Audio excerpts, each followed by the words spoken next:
Halo, Assalamualaikum warahmatullahi wabarakatuh. Selamat siang nih teman-teman semuanya. Kita ada berita sedih buat saya, ada berita baik juga buat saya gitu ya.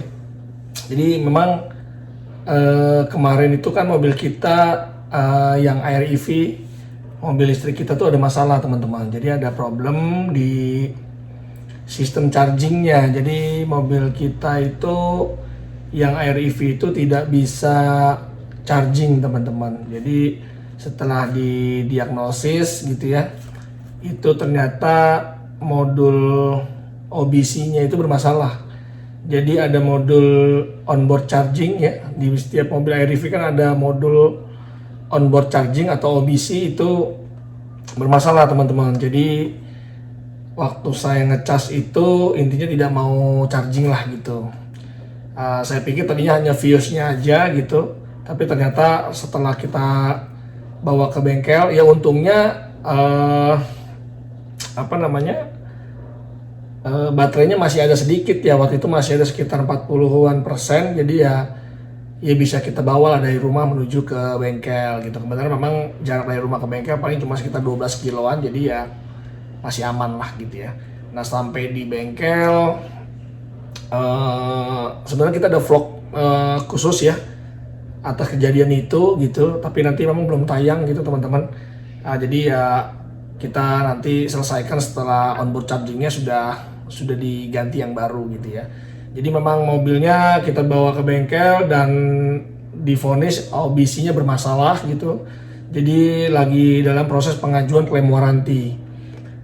Cukup mudah kita klaimnya ya karena memang saya tidak ada permasalahan di ruang kabin, tidak ada yang ya tambahan-tambahan dan segala macam yang mencurigakan gitu ya. Tapi intinya ya klaim waranti gampang-gampang aja gitu dengan pihak bengkel resmi ya gitu. Dijanjikan sih barangnya ready, jadi waktu itu disampaikan bahwa onboard chargingnya barangnya ready dan dalam proses pengajuan klaim waranti, dan mungkin memakan waktu sekitar 2 harian teman-teman untuk pengiriman dari pusat gitu ya, dari pusat SGMW menuju ke bengkel resmi di Depok gitu, karena saya masuknya bengkel resmi Depok ya. Tapi kabar gembiranya bahwa setelah saya lagi nyampe di bengkel kemarin, ternyata sekaligus ketemu dengan pihak admin di sana dan dikabarkan kalau BPKB saya sudah jadi gitu. Jadi ya kebenaran banget, mobilnya nyampe, kita mau klaim waranti untuk OBC-nya plus sekaligus dikabarin kalau BPKB-nya sudah sampai nih, sudah jadi teman-teman. Jadi kemarin sekaligus ke bengkel sekaligus penyerahan BPKB gitu ya. Nah ini dapat tas ya, BPKB-nya dapat tas seperti ini, bagus juga tasnya gitu ya. Kita coba lihat ya BPKB-nya seperti apa sih modelnya gitu. Nah, ini kemarin ada serah terimanya ya, serah terima BPKB-nya teman-teman. Ini ya intinya cuma serah terima aja lah. Nah BPKB sekarang itu yang untuk mobil listrik gitu ya, itu warnanya hitam teman-teman. Nah seperti ini tuh. Jadi BPKB-nya warnanya hitam.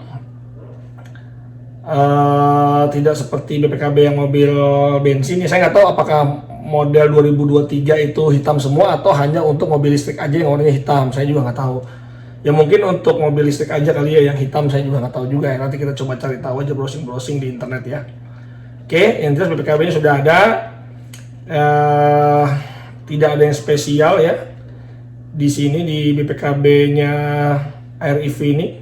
Seperti biasa di halaman depan ada identitas pemilik, nama saya dan nomor ID, KTP gitu ya, alamat dan segala macam, nomor telepon. Tapi ada nomor telepon ya, saya nggak tahu, saya lupa ya. Apakah memang sekarang itu di BPKB itu ada nomor telepon? Apa dari dulu saya lupa tuh. Coba nanti teman-teman yang masih megang BPKB mobil bensin biasa gitu, apakah memang ada nomor teleponnya, saya lupa. Oke, di halaman kedua itu ada identitas kendaraannya, plat nomor ya, plat nomor, terus ada warnanya. Cuman saya bingung di sini. Di sini tulisan ada warna TNKB ya. Di sini ada warna TNKB itu putih, padahal kita dapatnya warnanya hitam. Jadi tanda nomor kendaraan bermotornya itu kita dapatnya hitam, strip biru bawahnya, tapi kalau di di BPKB ini warnanya putih nih teman-teman. Saya nggak tahu kenapa. Mungkin nanti kali ya kalau sudah ganti plat baru jadi putih gitu ya. Oke, merek Wuling, tipenya E230R, EV 30 kW, 300 LV2, 4x2 AT gitu ya. Mobil jenisnya minibus penumpang, tahun 2022, 30.000 watt silindernya atau daya listriknya. Di PPKB yang baru ini juga ada stiker hologram nih teman-teman ya. Nah ini stiker hologram ya, nggak tahu kelihatan apa enggak nih. Yang jelas ini stiker hologram ini harapannya bisa kita lepas belakangnya, kita lepas untuk, kalau di sini sih dijelasin ya, dianjurkan pasang stiker pengaman untuk menghindari pemalsuan data. Nih jadi kita untuk, ya saya nggak ngerti nih, jadi dianjurkan pasang stiker pengaman untuk menghindari pemalsuan data ya. Mungkin intinya kita coba copot ininya terus kita tempel ininya, hologramnya gitu ya. Oke, yang dari sisi sini juga sama nih. Ini di halaman 4. Halaman 4 juga sama, karena memang di sini dijelasin sih, buka stiker pengaman ini lekatkan pada halaman 3 dan 4 gitu teman-teman. Jadi ya mungkin khusus untuk halaman 3 dan 4 ini sering disalahgunakan, saya juga nggak tahu juga. Yang jelas intinya ini dikasih hologram supaya mungkin tulisan ini biar nggak dirubah atau gimana, saya juga nggak tahu. Oke, di halaman 4 ini ada warna ya, warna biru muda, ada nomor rangka, nomor mesin.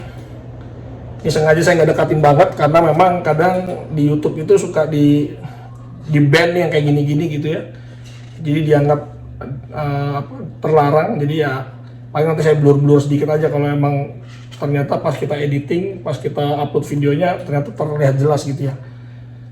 Oke, bahan bakarnya listrik loh. Di sini bahan bakarnya bukan bensin, tapi bukan solar tapi listrik. Jumlah sumbunya 2, jumlah roda 4, terus di sini ada nomor mesin dan segala macamnya. Oke, di halaman 4 ini juga harusnya kita hologram juga seperti ini, tinggal dilepas aja stikernya biar dia bisa nempel gitu teman-teman. Setelah itu halaman 5 itu di sini ada nomor PIB ya. Ini sepertinya sih dokumen untuk, biasalah kalau kita beli off the road untuk menjadi on the road itu kan dokumen-dokumen yang dibutuhkan tuh di sini seperti kayak nomor PIB, ada nomor SUT-nya, ada serutnya gitu ya. Ini standarisasinya harus ada dokumen-dokumen itu semua. Jadi nomor-nomor dokumennya aja nih, nomor dokumen serutnya, SUT-nya, PIB-nya, ini semua harusnya kalau kita beli off the road kita dapat itu semuanya. Jadi dokumen PIB, serut dan segala macam. Jadi kalau buat teman-teman yang mau beli REV-nya ini untuk off the road gitu, atau kendaraan apapun sih sebenarnya untuk off the road, teman-teman harus minta nih dokumen-dokumen ini semua. Jadi nomor PIB itu wajib. Karena saya pernah ngurus juga dulu dari off the road ke on the road itu agak lumayan ribet. Ya, jadi dimintain itu tadi nomor PIB, harus punya sertifikat PIB-nya, ada nomor SUT-nya, ada serutnya. Jadi SUT itu mungkin surat uji tipe gitu ya. Terus kalau serut itu setahu saya ya seperti kayak uji tipe juga gitulah, intinya gitu. Terus di sini ada nama PM importinya, SGM Wesars Indonesia, nomor fakturnya juga ada, terus tanggal kapan keluar fakturnya gitu ya. Untuk halaman 6 nih kalau ada perubahan identity aja nih. Kalau misalnya baik nama atau apa mungkin berubah di sini ya nanti ya. Hanya itu aja sih teman-teman. Ini catatan polisi aja, polis notice, tapi kosong, blank. Ya seperti BPKB biasanya lah ya. Oke, di halaman 9 itu ada pasal-pasal ya. Pasal ketentuan pidana berdasarkan KUHP pasal 263. Ini bisa teman-teman baca lah, panjang banget soalnya. Nah, di halaman terakhir itu ada ininya nih, halaman 10 sih seperti biasa lah pasal-pasal tadi ya. Nah, ini ada ini teman-teman nih. Ada fakturnya nih. Ini faktur kendaraannya ya. Nah, ini warna kuning ini faktur kendaraan ada 2 lembar. Yang satu faktur, satu lagi mungkin sertifikat ya. Ah, iya benar. Yang satu lagi sertifikat ya. Jadi ini NIK, nomor identitas nomor identifikasi kendaraan bermotor.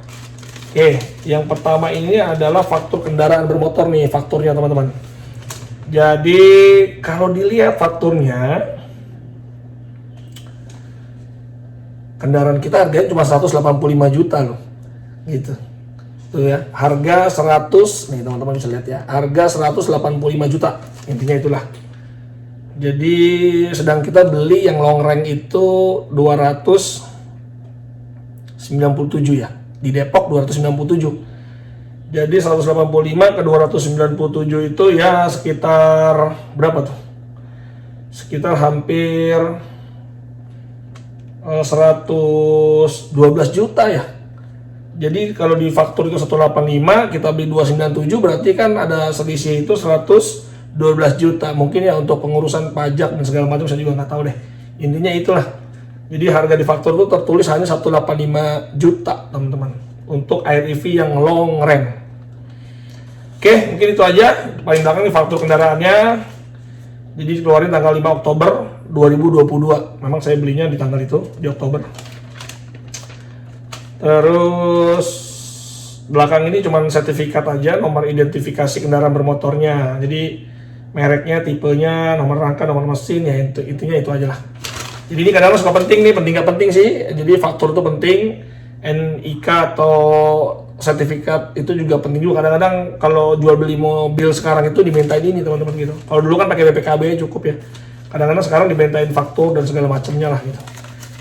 Kalau nggak ada ininya kadang-kadang pembeli juga nggak mau gitu, kadang-kadang seperti itu juga.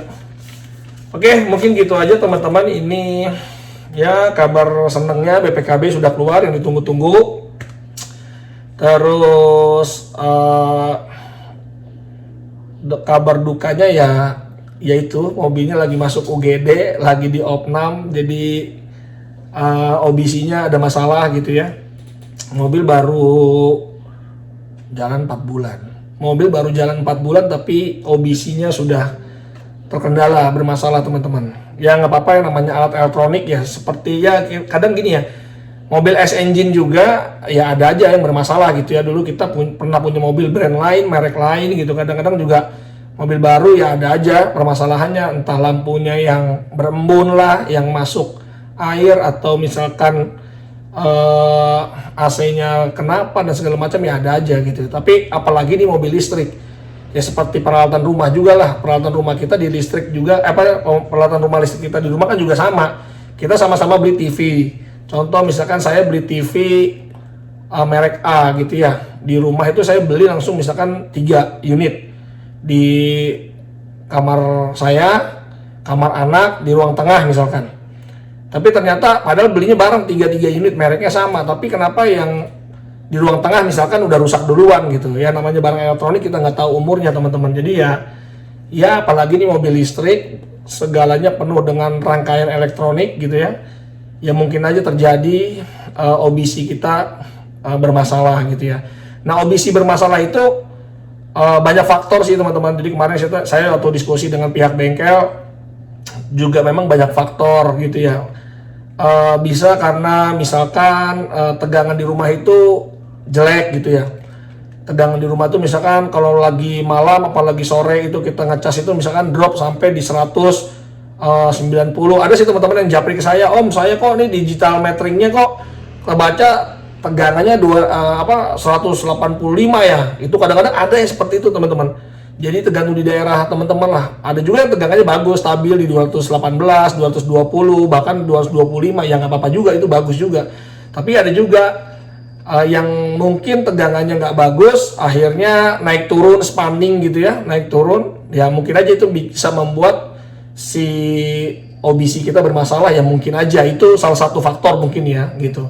Atau terjadi spike ya, atau terjadi spike loncatan voltage yang tiba-tiba gitu, atau mungkin aja misalkan ada petir ya, kita nggak tahu. Makanya rangkaian elektronik ini agak sulit dideteksinya gitu. Kemarin kalau dari VDS di komputer sih memang ada problem, terdeteksi ada problem di OBC, ada 4 error gitu ya. Tapi nanti itu bisa dilihat nanti di channel saya yang saya belum upload gitu ya. Mungkin nanti emang khusus itu untuk menjelaskan tentang apa sih deteksi dini kalau mau tahu OBC-nya itu bermasalah gitu teman-teman. Ada teman juga kemarin itu kan lagi di SPKLU tiba-tiba nggak mau charging gitu ya. Nah itu tandanya apa yang bisa tahu bahwa OBC-nya bermasalah gitu. Karena memang ada tandanya juga di MID ternyata gitu teman-teman. Tapi nanti saya jelasin di channel yang lain lah gitu ya. Oke, gitu aja teman-teman videonya, karena memang saya lagi senang aja karena ini sudah keluar gitu ya. mau tahu sebenarnya sih PPKB